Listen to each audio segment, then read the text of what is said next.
I'm GREYMOND. I'm an expert in OCD recovery because for the last 19 years, I've been helping people fully recover from OCD. If you would like to do personal coaching with me, all the information is on youhaveocd.com. You can sign up from there. Today, I want to talk to you about the most challenging parts of OCD recovery. Number one is the start.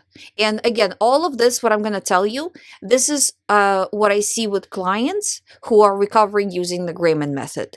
So we're not doing one-off exposures for an hour and that's it. We're using the GREYMOND method, which is all around, all day, immersive method of doing recovery work. And this is why we get results very quickly. So don't compare this to something someone else does, because this is an entirely different thing. So the first part is being brave enough to start. So when your anxiety is 10 out of 10, when you're at stage 1, when the thoughts feel unbelievably real, you feel weak at your knees, and you gotta refuse that rumination, you gotta refuse that Googling, which the person has been, let's say, doing for a long time.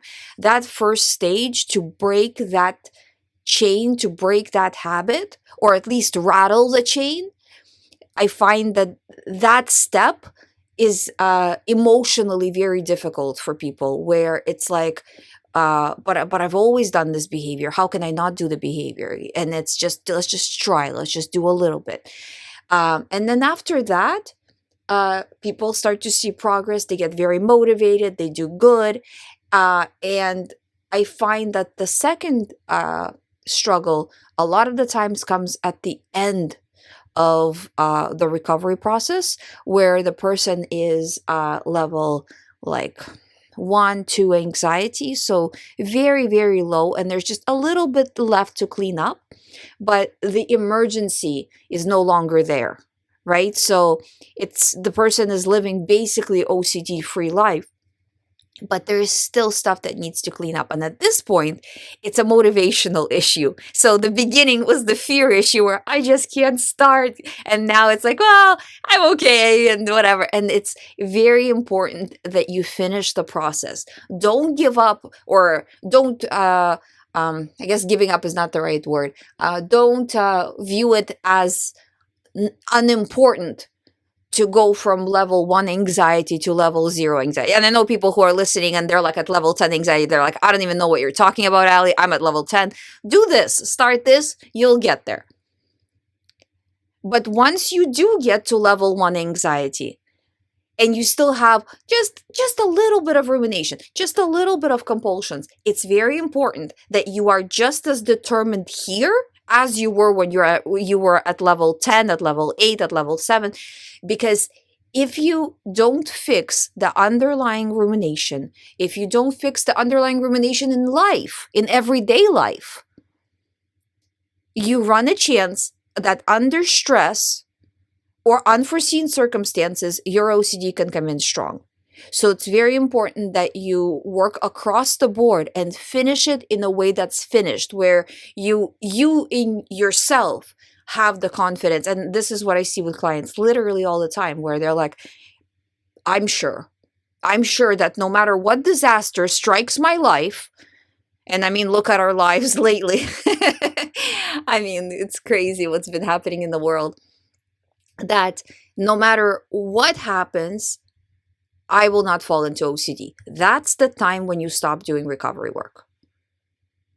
When you're absolutely sure, not when you're at level 1 anxiety.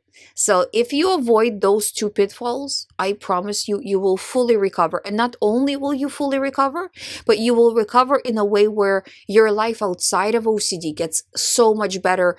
And not just because you're not dealing with OCD, but because you're not overthinking your relationships. You're not overthinking your job, your school, your family, yourself. You're not drowning in all of this anymore. Even real life stuff, I mean.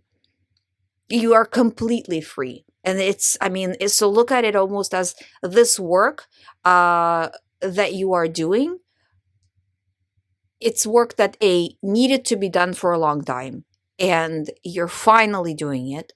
And it will better your life with OCD, obviously, with recovery, but also, and to me, I maybe because I've been out of OCD for so long, but when I see, I mean, I when I talk to clients, I know they're going to recover, and I know, I mean, I've been doing this for 19 years, so 20, going on 20 years, but even more important and rewarding. I don't know what the right word to say, to see how it affects the rest of their life when they start to apply these same exact principles to their everyday life. Oh, I got into an argument with my partner. Usually would have ruminated for a few days after, choosing not to do it. Oh, things are not going well at work. Well, I'm making decisions to fix the situations, but I'm not ruminating about it.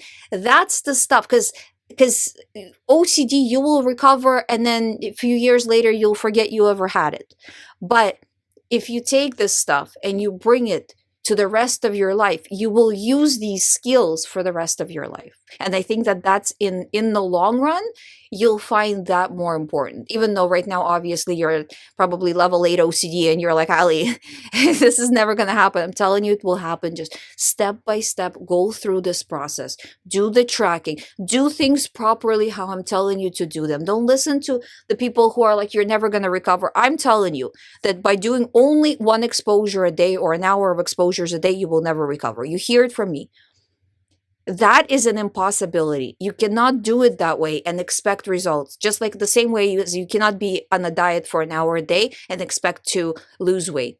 It's just not enough considering you're getting the thoughts all day long. But if you do this properly, the way it's designed, you will see results.